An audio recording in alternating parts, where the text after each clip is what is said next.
The MTA is threatening more subway fare hikes thanks to another budget shortfall. The cost of an unlimited monthly Metro Pass could soar up to $130, while a single ride could go up 25 cents.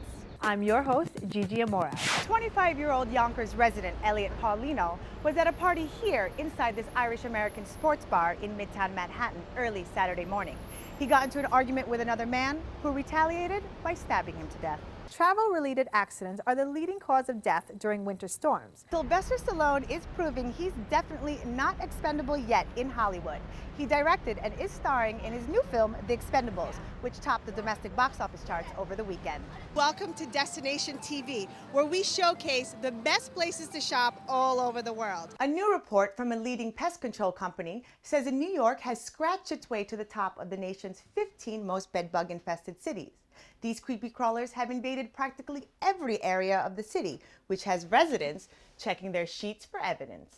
Bagel shops in New York may start serving up something new with your breakfast treat, a tax. So it's almost 1/10 the price of the bagel.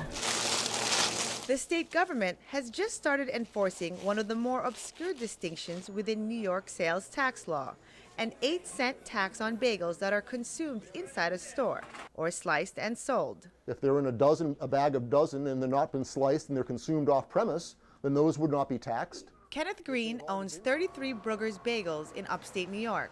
The state audited his company and ordered him to pay back taxes for 3 years. The state's not just saying, in the future we'd like you to do this. What they're saying is, because you haven't been doing it in the past, we'd like you to pay, you small business owner, in today's economy, with everything else going up, we'd like you to pay what we would have collected over the past 3 years. Green is fighting the penalties. To be handed a bill that'll take us years to pay off seems very unfair.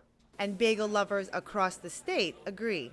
I don't see why it should be any more in store. Now, it's unclear if the state's crackdown will spread to other businesses, but don't be surprised if the cost of your favorite bagel suddenly goes up.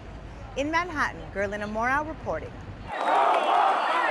The passion is fiery on both sides. Muslims are welcome here. A plan to build an Islamic mosque just 2 blocks from Ground Zero has prompted supporters and opponents to take to the streets to make their views known. If they put a mosque up right here in the shadow of the World Trade Center before we finish building it back up, what's next? How far away is okay? A mile away, 2 miles? The 5-story building on Park Place would be converted into an Islamic cultural center with a mosque, museum, and rooms for seminars. Many who lost their loved ones on 9/11 say the idea of a mosque is offensive and should not be allowed. Nowhere as a part of your religious freedom does it guarantee you a location. But religious freedom is precisely why Mayor Bloomberg and even President Obama say the mosque should be built. If we say that a mosque or a community center should not be built near the perimeter of the World Trade Center site, we would compromise our commitment to fighting terror with freedom. Governor David Paterson has asked developers of the proposed center to consider other locations. However, no meeting has been scheduled as of yet. Near Ground Zero, I'm Gerlynn reporting.